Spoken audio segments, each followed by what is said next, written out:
What's the deal, good people? Welcome to DeviceOverDose. In today's video, I'm going to give you my overview of the LECTRIC XP e-bike. I'll talk about the design, I'll show you how to unlock max speed to 28 miles per hour, we'll chop it up a bit, I'm going to go out for a spin, so let's keep it moving into the video.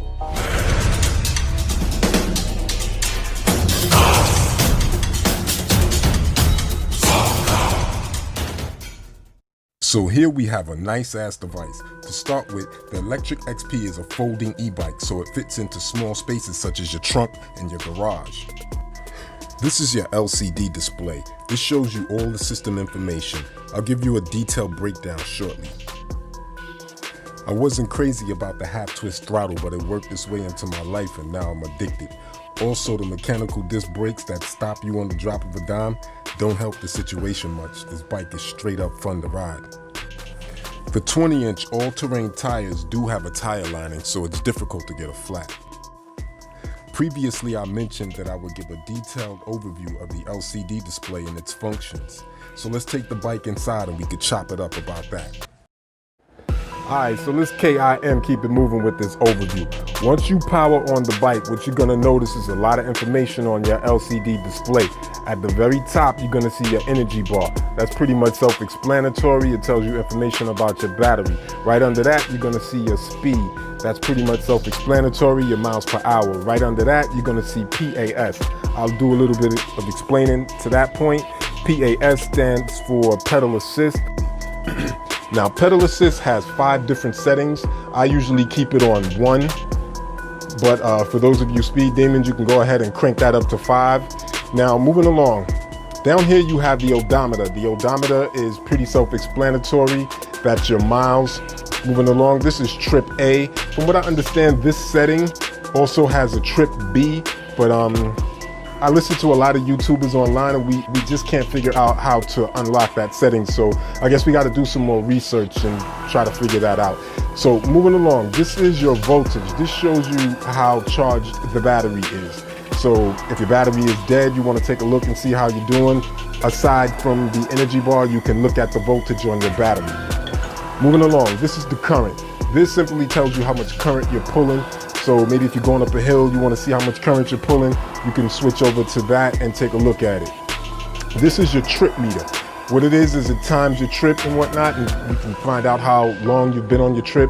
That's not something that I'm really interested in because when I'm out riding, I'm just riding. So moving along, I think that about wraps it up for the LCD display. Now we're going to go ahead and talk about how to unlock that 28 mile per hour setting. So as I was saying, this is how you're going to unlock max speed. You're going to hold down these 2 buttons right here until you see that screen. Then what you're going to do is you're going to push the mode button. You're going to cycle through those top digits. You see 17P, 18P, 19, and so on and so forth. You want to do that until you get to 8. Now I overshot it. I'm going to go around one more time carefully until you get to 8. Now I already had my bike previously set. I'm doing this for video purposes only. Now that bottom number, you're going to want that bottom number at 45. According to the manual, this will unlock that 28 mile per hour. Here's what I'm going to do too. I'm going to go ahead and show you how to speed up or slow down your cadence sensor. So what you want to do is you want to go to 0.11p. Now the cadence sensor goes all the way up to 100. You want to dial that down to, I usually keep it at about 2 or about 1. Now what that does is, that's how many times you pedal, how many revolutions in the pedal. Now if you pedal twice, the cadence sensor kicks in. So what I'll do is I'll leave it at 2. So if I pedal twice, the cadence sensor will kick in and then the engine pops on. So now what we're going to do is we're going to dial down the engine. Let's go in and we're going to use the mode button and go to 12. The engine dials up to, I believe the engine dials up to 5. So what you want to do is you want to bring that down to 1. And one is still quite powerful because what'll happen is when you start to pedal, if you're on a turn and with the engine being up so high, you know, it can throw you. And believe me, I've gotten thrown once or twice. So what I do is I dial the engine down. Let me show you that again. You're going to hit the up and down button, and then you're going to see these numbers on the top. What you want to do is, in order to get to the engine, what you want to do is dial that to 0. Matter of fact, you're going to dial that to 12. Pardon me, 12. 12p. And then the bottom number, you're going to want the bottom number to be on 1. Or if you're a good rider and you're an experienced rider, you can take that number and push it all the way up to 5. You're going to get a lot of power out of that. But me, I suggest keep it on 1.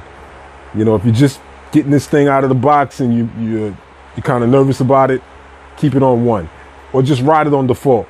I've been riding for a while so I can fool around with the gears. All right, so I think that's about everything I wanted to discuss when it comes to the LCD display and the system functions. Now, a quick recap. We spoke about how to unlock max speed. We also spoke about how to set the cadence, and we also spoke about how to dial the engine down and dial the engine back. Yada, yada, yada. Let's talk about the battery now. In order to remove the battery, you have to unlock it from the frame. Make sure the metal pin is recessed into the frame and the key is removed from the ignition.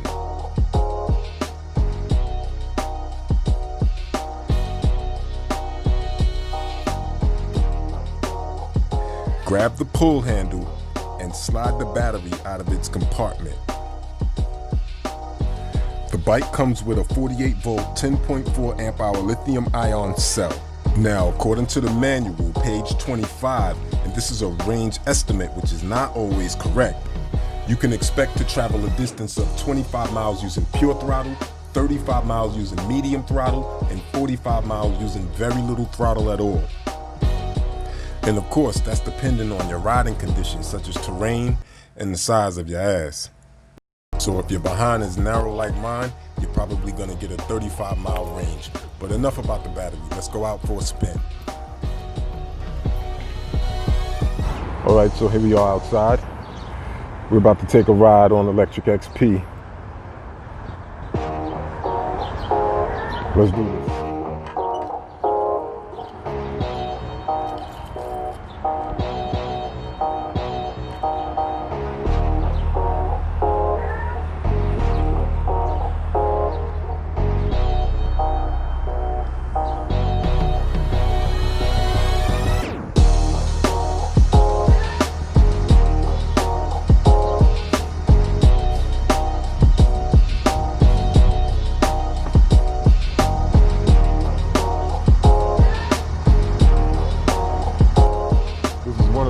I spent a lot of time in.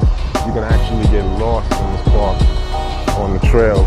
But if you have a general good sense of direction, you find your way out.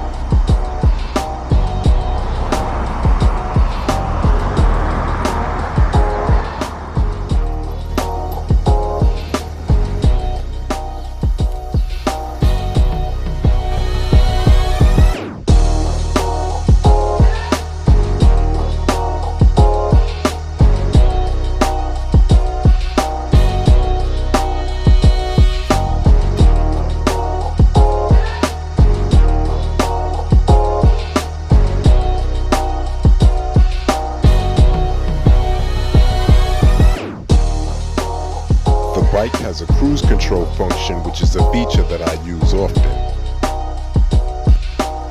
Now I'll show you a speed test using just the throttle. I'll bring the bike up to 22 miles per hour. Not bad.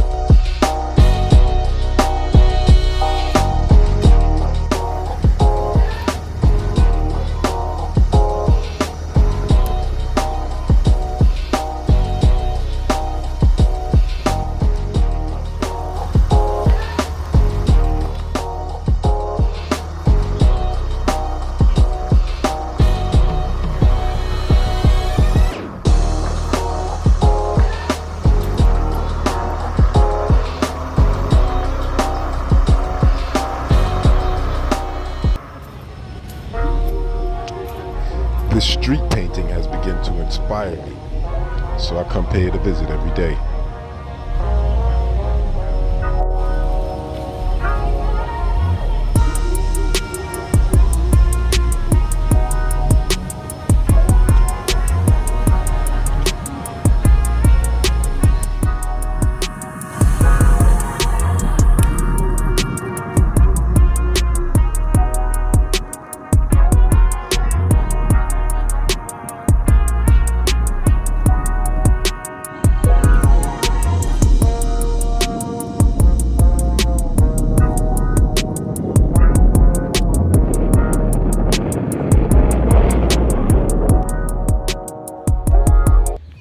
So it's a wrap for my LECTRIC XP overview. I love this bike, and hopefully there's a front suspension workaround that I can look into. You can purchase this electric bike for $8.99, and you can't beat that with a bat for everything that you're getting out of this bike. If you're an electric bike rider like myself, I want to know what kind of electric bike do you plan on riding this summer? If you guys like chopping it up with me, please like, subscribe, and leave a comment below. Alright y'all, this is your boy Ty. One love. I'll catch you guys on the rebound.